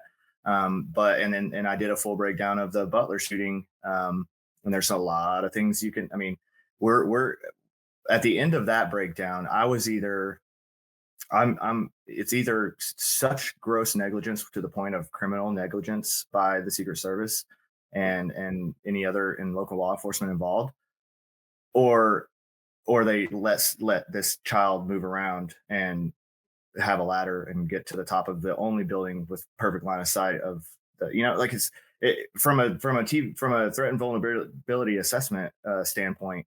That was the building that I would have locked down no matter what. Like they're like Oh, just the thought process behind how he was able to get up there, and then he was able to engage 8 shots, and so it's total 16 seconds before he was re-engaged by counter snipers. Like that too, that's very glaring to me. So I think there is um, I think there is just so many wazoo theories that people want to throw out, and then they kind of tie them in with some of these other like weird things that we're seeing and we're questioning. And then it just makes it this whole, everything's a conspiracy. Everything that's happening around us is yeah. completely op, and we're all being played every single day. And um, now a lot of stuff is an op. I will say, I mean, the propaganda being pushed right now is the biggest I've ever seen. And I think AI is helping with that. I think the ability to create massive amounts of bot farms that can make you feel they'll make people feel, and they do it to me. If anything that I post, it could be, this is if it has the word Israel in it at all, I'm going to get 50 or 100 people that have 5 to 7 followers and just have just started their accounts a month or two ago, Yeah. telling me that I'm the worst thing ever, blah blah blah blah blah, all the tropes that you hear every day. And a lot of that is bots. A lot of those are bots, and then some of them are just, and then it mixes in well with all the people, the real people that are just have fallen for this narrative. And it's very effective. And if like some words on the internet aren't going to bother me, like you're not gonna make me mad, dude, for telling me that Israel must be paying me or like whatever. Like, I mean, I don't have as much combat experience as a lot of Green Berets, especially a lot of the GWAT guys. They have like way more time in that. This is kind of my expertise. And the last job that I did in the Army, the theater level planning course that I ran, that was where I was like, this is my element. This is my thing that I'm actually really, really good at this stuff. And so you, it's just one of those things. Like, how do we combat it? We have to proactively talk and get on here and highlight what is true and what is real and what is verifiable, and bring reason back into the conversation, and we are going to have to confront and talk to some of these people that are pushing these narratives, if only to just show that they are pushing a narrative. Because if you or I got on live with some of these people that are pushing all this stuff, they wouldn't let us talk. Like if we were to go interview Candace Owens, you've seen her in combative interviews. Even if we are completely calm and we're going to let her talk and then we would try to talk, she's going to overtalk us to stop us from talking, because at the end of the day, we would be able to highlight what is real and what is verifiable. And she cannot highlight that because her entire show is now based on just theories, wild theories. And she calls them like she has evidence, but then rarely do you ever see anything that backs any of it up. So And that's just unverified sources, my sources say. yeah, yeah. Um, one of the things you were talking about, though, look, I'll tell you the other op that's happening that I think is a very clear op that people need to be aware of, that is going against the interest of the United States, and that is Google. I'm telling you, Google, YouTube, they control every bit of information. They control the narrative. They control the optics. You're seeing from them and I do not think they are a company that ABC, right? I do not think that they are a company or Alphabet. I don't think they're a company that actually is for the American people. And I think we need to be very aware of that. And I think that's where a lot of the stuff they control what gets seen on YouTube. They control what gets suppressed on YouTube. Um, like I think you need to be vividly aware of those things and understand that when you Google something, don't just look at the first thing that you see. Like go through there. I recommend not using Google. I use it, but I also use other browsers as well. We just need to understand that. And I think that's one of the biggest sources of propaganda. That is one of the biggest things that engineers what we believe. And they're not our friends. They're not our friends. And I don't think they're friends of America either. I don't think they believe in the Constitution. I mean, look at the things that they do on social media. They will push all kinds of anti-American rhetoric. They will push they'll push LGBTQ stuff. They'll push trans stuff. My God, you get on there and talk about the Second Amendment, you're crushed constantly. Yep. Um, it's just you can look how almost all of their censorship goes in one direction. There's a reason for Mhm. that. Luckily, there's been this surge of voices because we understand the operational environment finally. I think more and more people, which is another reason why I think more, especially people in special operations, more veterans need to get involved because they have a little bit more insight into how information operations actually work. Um, and not to say there's people out there that are civilians that don't have some insight and don't understand these things, but fact is, I think we need more veteran voices out there. So, continue doing what you're doing. That's for sure. Yeah, no, I mean, same with you, and getting people on and having conversations too. And that's, I'm going to start doing a lot more videos. And one of the things I want to do is kind of the attention span of a lot of people. I'll do a lot of write ups and I do a lot of things, but a lot of people that are reading those probably already agree with me. There's probably very few people that are, reading those and they're like, oh, this just changed my whole mind. Mhm. Just because how often do you jump into something that you like disagree with and then want to read Right. the whole thing on it just to see if you really do disagree with it? That's just not a thing that most people are going to do. People are Uh, resistant to anything that may crush their paradigm, and I don't exactly. care. I don't care if it's just hearing another theory. That's one of the things that I've done that I haven't seen anybody else in this discussion do. Like I've Yeah. invited multiple people, and by the way, anybody, I don't care who you are, what you believe. If you can put together a good presentation, an argument, and you're willing to discuss it civilly, whether we're talking about politics, whether we're talking about Charlie Kirk, you're welcome on my show. Let's challenge each other's ideas. And if you really believe in your ideas, number one, you want them challenged, you want Hmm. them tested, and you almost like I work on trying to disprove my own ideas. And that's what you got to do, or Yep. you're gonna be tricked. If you just resist, you put yourself in this echo chamber and all the other people around you're like, "Oh, you're perfect." Like put yourself in front of some resistance. That's what you gotta do. Yeah. And I think that part of that is just like a kind of a unique way that Green Berets just are. And especially like when you're in a team room environment or, when Yeah. you're coming through the Q course, it's one of those things like you're going to get told if you're messing up. and it's going to be, they're going to tell you dispassionately, they're going to tell you that you need to fix yourself or you're not going to be here any longer. And so then that kind of creates this mindset that we approach life with from that point on, like, hey, That's good about that. You're right you though. know, yeah. And so sharing that is important, but you're right. I mean, the people don't like to feel like they were duped, and then if they are duped, they don't like to admit that they were, so it's kind of a double-edged sword. It's like, oh, I'm mad at you because you made me feel foolish, and you made me feel like that I wasn't smart enough to understand this stuff, and now I was wrong, but they're not going to admit that. So um then the usual answer is to double down and kind of just keep pushing keep pushing the same narrative. And then um to attack you personally. yeah, yeah. Undermine any valid points you have with, ad hominems. You're with Israel, you're a Fed. Hmm. Uh, I mean, those are the favorite. I mean, what it used to be is you're a racist, you're a Nazi, Yep. and now that ad hominem Mhm. attack tactic, which is the tactic of cowards, by the way, Yep. is what has morphed over into the right now when we have disagreements with everything. And it's dumb. And it's you should be ashamed of yourselves. Like if you disagree with somebody on Israel and you're an American, like get on there and have some counter arguments. Stay away from the personal attacks. Stay away from name calling. You're debasing your own credibility. Um, and again, like I welcome that because, like you said, that one of the things you're saying, I always sit around in different professional environments that I've been in since I got out of the military. And I'm like, why can no one stand criticism? Like, I want critical feedback. I want to know when I'm effing up.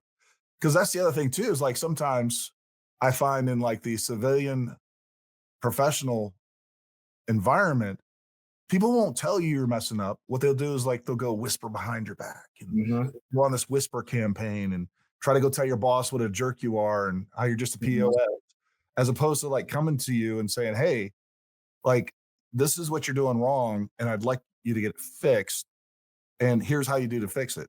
And even like managers and your supervisors, they're afraid to come tell anybody anything. And Yep. I understand that also in that environment, like people don't take criticism well, but but basically what ends up happening, instead of fixing you, they figure out another reason to fire you, as opposed to actually developing you as an employee, as trying to create a team environment. And like, hey, let's bring it in, folks. Gary, you're screwed up today. And by the way, this is what you keep screwing up. I don't like it. I don't like what you're saying, or I don't know, you're not showing up on whatever it is. Instead of Right. fixing you, they're just gonna talk to other people about what a bad person you are, and then ultimately get everyone against you, and then find a reason to fire you that isn't substantive to the reason that they actually don't like you. You know what I mean? Yeah. It's weird. Yeah. No, and that's a perfect example. And the other thing too, that you people need to learn is what fallacious arguments are, and what they and how to recognize them and know when they're being used against you. So ad hominem is the big one. That's what they're always going to go to. They're going to attack the person that is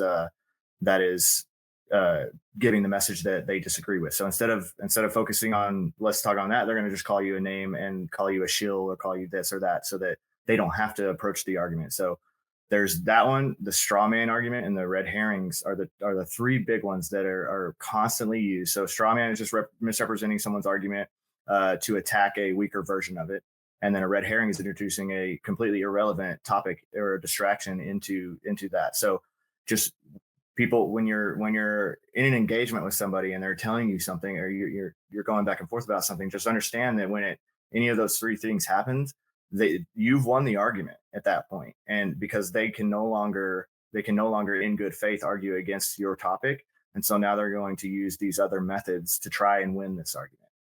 Um, so understanding those, that's another thing I try to push out, is when I see it, when I see these different things, I try to like quote or something and be like, hey, this is 100% a straw man. This is, look what they're doing here. This is a red herring. This is what they're doing here.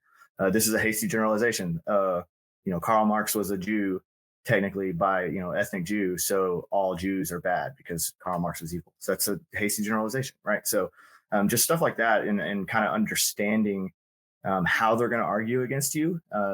we'll definitely help you get away. And then you can call them out for it and say, no, we're not going to do that. You're misrepresenting what I just said, or you're changing the argument now, or you're moving the goalposts. We're going to go back and I want you to answer this question. And then the other thing that we can do is we can just ask questions, because a lot of times you can just by asking the appropriate questions at the appropriate time, you can get their own logic spun to a point where they're like, so having the ability to stay calm is pretty important when you're in a discussion with these people. And I'm getting better at it. I still, like, sometimes people are so stupid that I'm just like, all right, you're an idiot, I can't talk to you anymore. But like, but there, I think it's important to highlight this stuff. And so I'll use, they'll be like, this dude's just a troll. There's no reason, he's not gonna change his mind no matter what you say to him. So you might as well not even try. Well, I'm like, I'm not doing it for him, guys. I'm posting, this response publicly to what he was saying so that other people can learn from it and they can see that this is the way, that you can attack these types of these fallacious arguments and these different things that we're seeing today. So I think that's important as well. Yeah, and for those people out there that are big Charlie Kirk fans, if somebody's saying something incorrect, do you think that Charlie, or that you feel is incorrect, do you think that Charlie would just respond with, "He's a Fed, he's paid by Israel"? No, like, get in there and dig into those arguments. Like, dig into provide a substantive argument, and cover down on the facts. Um, I think a lot of people, so many people pushing some of these things with Charlie Kirk. Number one, I know most of them didn't even know who Charlie Kirk was till September 10th. And most of them don't agree with anything with TPUSA, which is why they have no problem.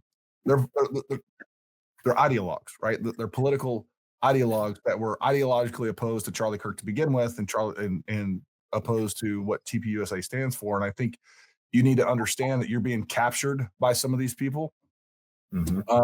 And again, going back to what you're saying, like, when we're propagandized at the level that we are, always exposed to information operations, like, the thing that you have to do is you got to fall back on researching and not just go for one headline. Like, do some research on a topic that's important to you. If you really want to support it, or you really think you're against it, research that topic and try to prove yourself wrong. Number two, you got to go with facts and evidence. Um, and if you don't, then you're just believing in something that's fictional to begin with. And there's no way to support it other than an ad hominem attack, because when someone does come at you with a substantive intellectual argument, you got no solid ground to stand on. And that's the problem. Yep. One of the things we definitely should talk about too is this kind of push that we just saw, these videos of these congressmen, senators that are saying, you should not listen to unlawful orders. They're not highlighting what orders were unlawful, right? They're doing it on purpose. They're leaving it vague, and they're kind of they're barely towing the line of a few different crimes without actually giving you a way that you could really prosecute it, because they understand messaging, they understand what they're doing. And these are the same people. I made a post the other day, right after I think it was Schlotkin. It was the video she posted where it went through all these different senators and Congress, members of Congress that were talking about that you should, you can't, or they'll back you up if you refuse an unlawful order, and blah blah blah. And again, like, what order was unlawful? And then I tried to make the point to them that that you guys you're gonna push this stuff, but you were also the same people that were using our active duty service members as tools to get what you wanted out of the shutdown that you engineered. So, they didn't think it was an unlawful order to be forced for service people to get a experimental vaccine. Mm-hmm. They get kicked out if they didn't. All about same people. Mm-hmm. We're all about you getting removed from the military if you protested that at all. Yep. And so, yeah, it's kind of, it's one of those things that we definitely need to highlight, like what they're doing and how they're messaging this, because it's clever, and it's gonna get them some wins out of it. But people need to understand, these they're going to use our service members as tools as much as they can, without caring about their well-being, without caring about, like, again, they were perfectly fine not voting on a single issue continuing resolution to ensure that our active duty military was paid during the shutdown. Yeah. That they wanted, because, and the reason they wouldn't capitulate on that until just now, like last week, was because they wanted to use our veteran or our active duty military as a tool to negotiate and to bargain with. No, So I agree. And the fact is when some jackass actually does refuse a lawful order and they end up under court martial and they end up getting kicked out, they're not going to be there. They're going to leave you out there to dry. And quite frankly, they have no power to do anything either. What are they yeah, going to do? Go up and they're like, we got your back. yeah, Like, like how you? yeah, how do you got our back? What are you going to Yeah, do? You're yeah, going to like forget about that. And what that does is it undermines the core tenets of our military. mhm, And it already is planting a seed to people out there that are in our military right now. It's like, oh, I can just decide arbitrarily that I don't like this, that I don't think this is a constitutional order. Like that's not how this works. Like there's a process that you have to go through. You can't just say, I'm not going to do this. right, Um, you don't get to Iraq or Afghanistan in the middle of Fallujah, say, you know what, I'm a conscientious objector. I'm going to quit fighting and walk out of there. It's not how this stuff works. So, mhm, no, I think we have so many. Look, if you step back and you look at what's going on, I think there are so many people in power that do have the objective of undermining the power of this country. I think there are so many people that have been brainwashed into the idea that America is fundamentally evil, that everything that we're living on stolen land. We were founded by slave owners. Everything about America is evil. And guess what? They end up in Congress or they end up as the mayor of New York.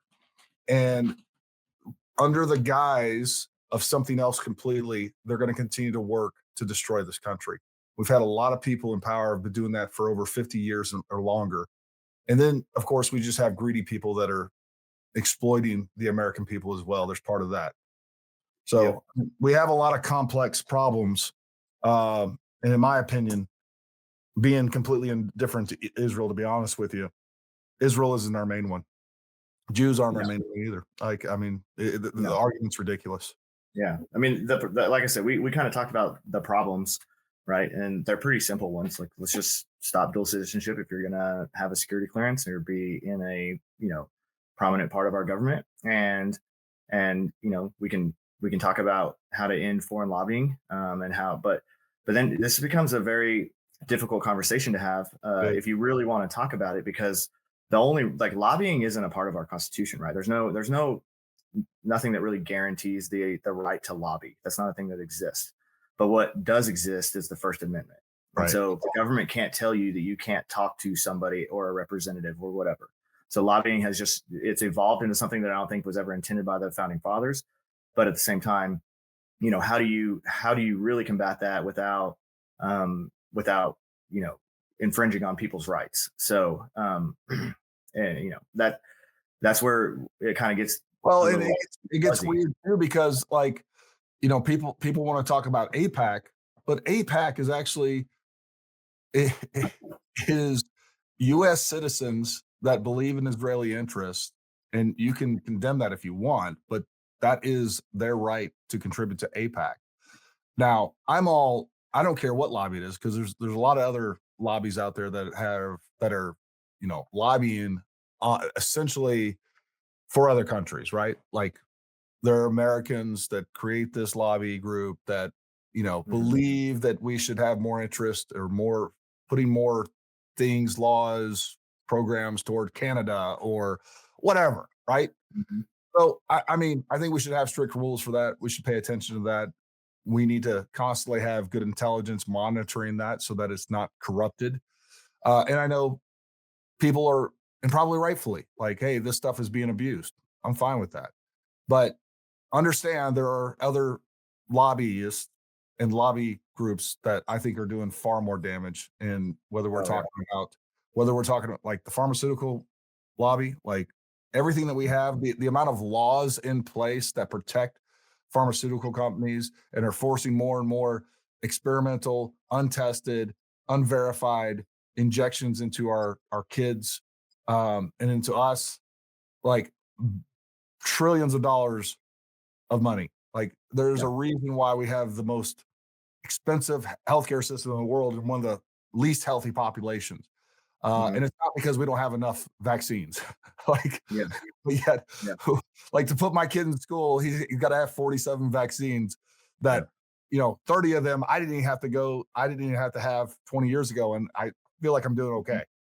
I Yeah. don't know, man. It's nuts. It's nuts when you try to put some of this stuff in perspective. And if you try to put it in perspective, you're attacked as a foreign Mhm. adversary. It's freaking Yeah. insane. Yeah. And I mean that we definitely need to push that focus here, because you're absolutely right. There are lobbies that are far even more detrimental than foreign lobbies. Some of the pharmaceutical lobby, which is massive.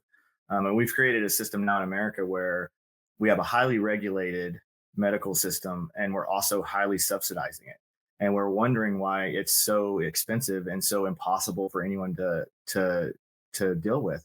And what another thing people don't know is insurance, health insurance rates are about to go up 30-40% here in the next month or so. And that's what everyone in the industry is talking about. That's not just me making that up. That if you go ask anyone that the people that are selling health insurance right now, and they're already talking about the changes that are about to happen, because we're in an unsustainable uh, kind of cycle with it that if we don't fix, it's going to get worse and worse. And now we're subsidizing healthy people, or healthy people are subsidizing unhealthy people in America right now.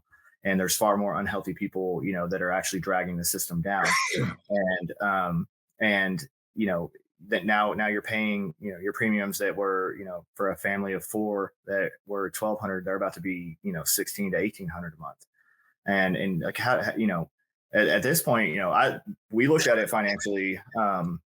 We're about to have another baby, and once that baby's here, we're probably dropping all health insurance, and we're just going to pay cash for our checkups, because we're a healthy family. And if I had an option to get like a catastrophic coverage, I would do that. But I don't need, I'm paying anywhere from $90 to $100 per visit for like my kids' checkups, for anything that that's going on there. I have the VA obviously, but like for the but I don't really use it for anything. So it's one of those, like, should I be paying $1,000 or more a month in the eventuality of something happening, and then I still have to meet this deductible? Or why don't I just take a portion of that, put it into a high interest savings, or put it into a CD, or whatever you want to do. There's all different kinds of ways to invest it. They have it all locked down where you can't do your own HSA unless you have an overarching insurance plan. And they do that on purpose so that you don't get the tax breaks without paying the insurance companies, which is pretty disgusting if you ask me about it. Because you should be able to open your own HSA account that is tax deductible based on your healthcare needs, right? Oh, So that's exactly where I'm at right now. So, once we went full time with Paramount in 2023, and once I left my job, um, that's what we've done. We decided, number one, our family coverage plan was going to be, the last time we checked, was like $1,800 a month. I have VA coverage as well, but here's the thing: like, so I don't need health insurance, but we can't have a family health insurance where I insure my two kids and wife. Like you can't do that. You have to be the yeah, primary, which is absolutely retarded. Um, so that's what we've been doing for the last couple of years is we pay cash for it with everything. And we are healthy, but at the same time, there is an issue if like suddenly there's I don't know, one of us are severely injured, or we have some sort of Mhm. catastrophic sickness come down, like we're kind of screwed. And it's exactly what you're talking about is we have more people taking from the system than are paying in, and it's so much cheaper. Like, look, I could decide to quit everything today, go on welfare tomorrow. We'd have free health care, we'd have food, we'd have free housing, and we would get comfortable in poverty like so many people have. And Mhm. now you're retired. Now you're retired. Everything's paid for. You're never Mhm. going to get super wealthy or anything like that. But guess what? All of your needs are essentially taken care of.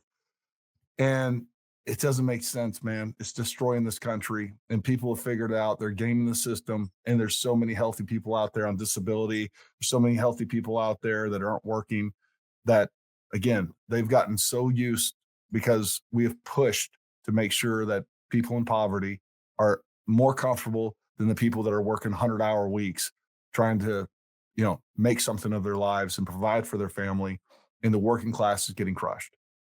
Yep. I mean, that's exactly right. That's what it comes down to is the middle class and the shrinking of the middle class since COVID too is another like really big thing that is affecting a lot of Americans. And it's how do you fix that? I mean, we have to be able to get into we have to have people go into Congress. We have to have people that are going to these elected positions and actually stand up and say, like, we have to have conversations about this. We have to do something to make this better and to make America better for Americans.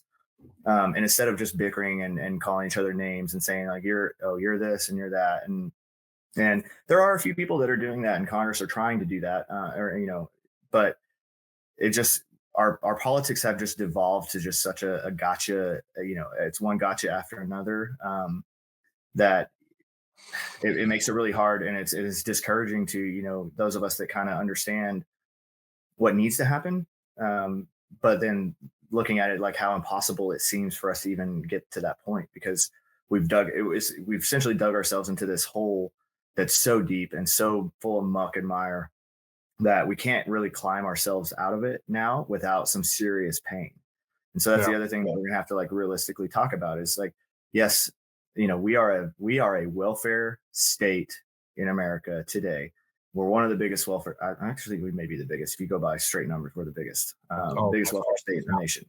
And so we have to come to terms with that. And we have to know that yes, if we want to take steps to actually balance the budget, we want to take steps to actually do this. Like, there's going to be some pain involved in this process because it's just like anything else. Once you get past the point of it being able to self correct, now it's painful to correct, and so just yeah, saw JD Vance and Tulsi. I love Tulsi as a person. She's I don't agree with her on everything socially and some of the other things that I agree. some of her other platforms she has, but she really is a great American. She loves our service members. She loves giving back, and she just really is. She's trying to do good despite all the vilifications. And why do you think they tried to say she was a Russian asset and all this stuff? The Right. same old little tropes.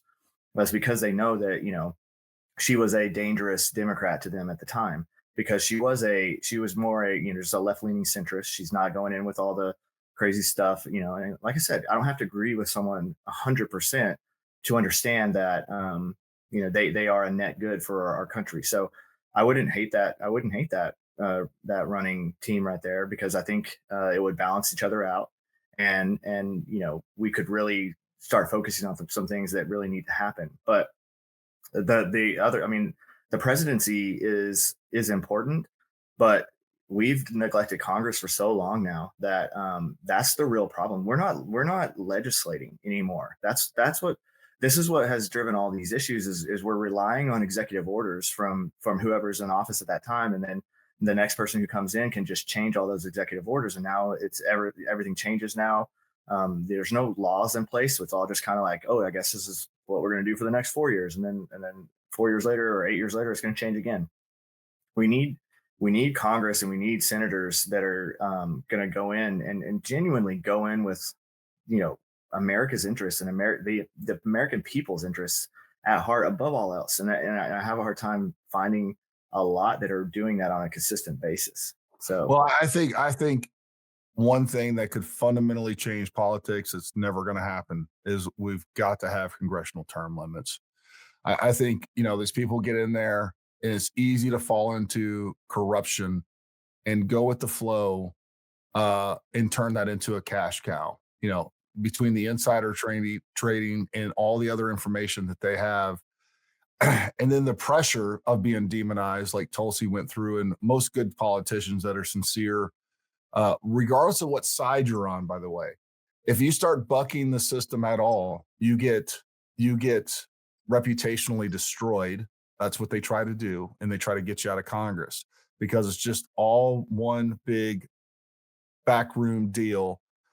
And man, Mhm. if we don't have when we've turned that into a profession as opposed to like, hey, you go in there, you fight for people's rights, and then you got to go outside of that and you got to live with the decisions that you made in Congress. That's the problem. Is Yep. we've removed them from the consequences of their own policies that they're advocating for. And as long as we have that, we have the elite ruling class, and then we have all of us peasants underneath. And that's what we're dealing with. Yep. I mean, there's so many issues. I mean, the crony capitalism, right? Like that is Yeah. existing today. These highly subsidized industries that basically the government has now said that they're unfailable. The banking industry, the automotive industry. We've seen these things, and no one really talks about them. Like these bailouts that we gave especially after the 2008 housing crisis. How that changed the landscape of how everything was going. And it was one of those things. It's like no one was paying attention, and these companies started selling subprime mortgages, and doing all this stuff, and just basically creating a bubble that the only thing it could do at some point was burst. And when it burst, it was so big that it threatened the entire economy. So then now the government has to step in, and no one got in trouble for that. Some people lost money, some people made money, some people the companies that probably should have lost all their money and shut down and never been open again, they got saved by a government handout. So this little backstop now that we have for these essential industries where these companies know that they're infallible and they can't, the government's going to bail them out no matter what. That's a huge problem. So yeah, if I mean, Well, I think that's why we saw it in 2008. We saw it the biggest shift in during COVID. Look, I think it's a strategy. I mean, it's clearly, if you don't see it, then you're blind. It's clearly a strategy to make everybody as dependent on government as possible. And mhm, because then you have no alternative. You have to rely on the government. You have to vote in people and policies just to make your life better. Because you can't like go out and work and like improve your situation. You have to wait for a politician and total reliance on government. So therefore, you are now controlled by the government in every aspect. And I think that's intentional. I think what we did during COVID and why they kept businesses closed for so long is they foresaw exactly what took place. We had people that were working, they got out of the workforce, and they never went back. They found yeah, out, you know what? I can live on like $2,000 a month or whatever they get from, the government, and I get free healthcare. Like, why go out and hustle and try to make a living when I can sit here on my couch and watch TV all day and make just enough to stay comfortable and compliant? And that's what they want. And that's what they want. yeah, yep. So, Yeah, I mean, yeah, that's the whole point of welfare from the mhm, get go. I mean, if you go back to FDR and you look at when all of this kind of really started, it was just kind of one of those things. It's like, hey, if we kind of subsidize these people's lives, we can ensure that we have continuous a voting base, yep, and that voting base is based on our ability to continue to give the handouts that they require to survive. So it's a self-licking ice cream cone now that these people can they don't have to worry about going out and getting a job and doing these things. Or if they do, they just have to go try to find a new job. They just have to reapply, and they just have to keep putting a resume in, and then they can keep getting money, and it'll get them to the next thing, and so on and so forth. And it's just it creates a culture of laziness, and it creates a culture of just willingness to not do anything. There's no ambition involved. It's just, I'm just going to survive here and be fine, and that's all I want out of life. And it's hard for me to understand that kind of mentality. Um, but it's also a problem because it's collectivism. It's not a full blown collectivist government at this point, but we have a lot of collectivism in the United States, at the federal level, federal and state levels. that are pushing us ever closer to moving into that territory where now it's authoritarian because certain people are not ever going to want to give up what is theirs. Like the people that are actually working for their stuff, the people that are actually feeding Americans, the people that are actually doing the jobs that are required. Then what do we how do we move on from there? So Yeah. No, it's a big problem. Lots of questions. I don't know. I don't know the answers. Folks, I think now's a good time to kind of open it up a little bit, and we'll take your questions. I've been posting some good comments that are relative. So if you have questions, make sure that you throw them up there, and we'll get them up there. So a couple of you guys were asking, did Comet Tube strike again? Yes, they did. For whatever reason, our live stream last night was removed. I appealed that decision. We won the appeal. It was I think it's the first time I've ever had a video removed and actually won an appeal. Happens to me all the time. Even though it like nothing in it violates the community guidelines. Then I went to go post this live stream, and then I'll just show you guys. It's kind of fun. It's kind of fun to go on here and show you guys. But let me share my screen real quick. This is what I've been getting all day. We'll share this. Then we'll go up here. We'll go up here and we'll hit create. Let's go live. Not so much. Live stream has been disabled. Please review YouTube's policies for information. Their policies are, if you're not a commie, we don't want you talking. That's what their policies are. So anyways, that's where we're at. I don't know what's going on with that. They granted our appeal, but I don't know. They haven't turned the lights back on live streaming. What I will do, folks, is I will take this entire podcast and I will post it as a video, providing I can do that. So we'll have the rest of this. And by the way, is obviously on Rumble and X. I don't know if you can go back and watch stuff on X. I don't know of an option to do that. Anyways, I'm sure you can. I'm not a very X literate.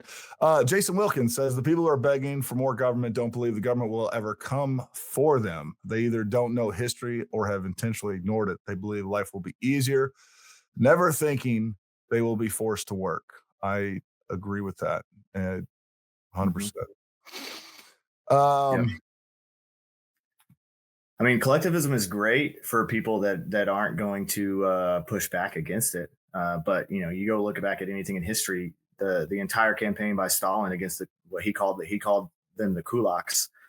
So they always generate a name, whatever it is to basically these ideologies. They require an enemy. They require something that has to be crushed so that they can continuously crush things. So it's one of those things that feeds off of itself. And Stalin was very good at that. And they killed millions of people in Ukraine alone just by taking all of their grain, even their seed grain, and just letting them starve to death. So that if they refuse to collectivize their farms. So yeah, I mean, look, it's an age-old tactic where they create a monster, a boogeyman, and then they're like, hey, I'm going to take care of that boogeyman. So put us in power. I promise you we'll take care of that. And that's exactly what we see done here in politics and even in political debates and even in the Charlie Kirk debate, unfortunately. Con says tons of restaurants went under during COVID because the servers and kitchen staff wouldn't go back to work. Why kill myself working when I can get checks in the mailbox? That's exactly right. Mm-hmm. Yep. 100%. Yep. I'm a firm believer that COVID was a test. It was a test to see. I agree. Just how far they could push the population, how much are people going to dissent against certain things? Like it's something as stupid as a mask, right? Like I had big issues with that because especially I was in and out of Charlotte a lot during that time, and just the sheer idiocy of just why you're making me wear this cloth mask. You're making me wear it in the airplane, but I can take my mask off to eat and then I got to put it back on because science. It's just none of it made sense. And everybody, no one, like everybody knew it didn't make sense and they still went along with it. It just blows my mind. I'm like, guys, what are we doing right now? Like, if they tell you when you walk into the restaurant that you have to have your mask on while you're walking and then you can take it off when you sit down to eat, like, okay, like how, what? Like, why would I do that? Why would I do that? What I thought was funny too is they exposed the brown shirts among us that wanted to enforce like, I almost got into fights more than once because I go to a grocery store without a mask and I have some dude come talk to me and like, dude, I'm gonna crush your face through this produce right now. But yeah, like they were so willing to enforce these ridiculous, um, like just ridiculous policies. And it Hmm. also, the other thing I thought was weird was that like it also became like a badge, right? Show what team you're on, especially Yep. if you're driving around in your car with a mask. It, Yep. it turned into almost like this superstitious thing where it's like, your mask is your amulets that are going to ward off pestilence and evil spirits. Um, yeah, it just was another badge of compliance, right? This is what team I'm on, and this is where I'm willing to go. And guess what? I'm a statist. I believe in the state to be able to tell me to do whatever I want. We should take your guns. We should be able to do this. And you're right. We also saw the progression, the slow Hmm. progression, incrementalism, which was what the left loves, of like, hey, we're going to do this. We're going to have you stay in your house for a few days.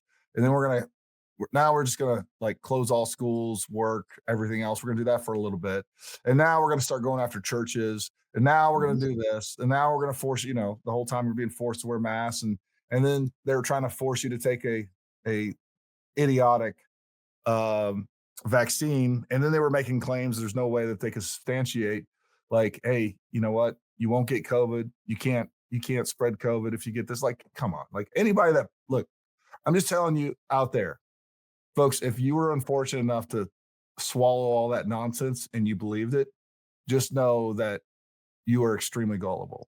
And I'm not telling you this to insult you or anything else. Just know that somebody dangles a little fear out there against you and you're willing to do anything, and you need to shore up your mind and need to have a little bit more psychological and mental discipline and realize that people are telling you nonsense nonstop. And you gotta, this goes back to individual rights, right? And that's what Hmm. even people were saying, like, oh, no, no, no, your individual rights stop here. Like, no, actually they didn't stop here, and they don't. And that's the last thing that this government, both parties, by the way, both parties, they don't want you to have individual liberty. And that's what this channel is all about, is individual liberty, making sure that you can protect yourself, making sure that you are self-reliant. And ultimately, that's what we're about. Um, Yeah. Concon says people that were already scared of me before being told to wear masks, me wearing the mask terrified people. Yeah, still, I do too. I still see people wear masks. I just traveled recently in the airplane. There's like 6 people wearing masks. They're like that last Japanese holdout on the island 17 years later that thinks the war's still going on. All Yep. right. Well, listen, Chase, it was great to have you on. I think it was a great discussion. We hit a lot of stuff. Any final words that you want to leave the viewers with? I mean, I'll say research for yourself. Like we talked about a lot of things, and what if you gained anything out of this and you go research some stuff and figure out for yourself and like, oh, you know what, I do think I agree with that because I found this information. It's not because they said it; it's because I actually looked into it and now I kind of know a better answer. Because then you learn a little bit more, and teaching yourself how to learn is important. Like every day, I'm trying to learn something new, and so the knowledge that I do have is because of the pursuit of that. It's not because I just want to follow and listen to what other people have to say about everything. I mean, it's important to listen to other people and what they have to say, but again, you have to take into account what's real and verifiable, and then formulate your opinion from there. So I think if we do that and we start pushing that as a kind of a culture, that'll be big for us, and it'll help a lot of people get past the there's some really good propaganda out there that's would be a little harder to debunk, but there's a lot of the propaganda you can recognize and you could push back, pretty easily with not very much research. So just Yeah, I'd say 80% of it is pretty low IQ that you can yep. like in a few seconds figure out the truth. And that's the problem. Going back to what you kind of brought up earlier, influencers. What they found out as a tool is that you know what people will believe whatever someone that they like says. And Hmm. just like you said, sometimes it's not like nefarious.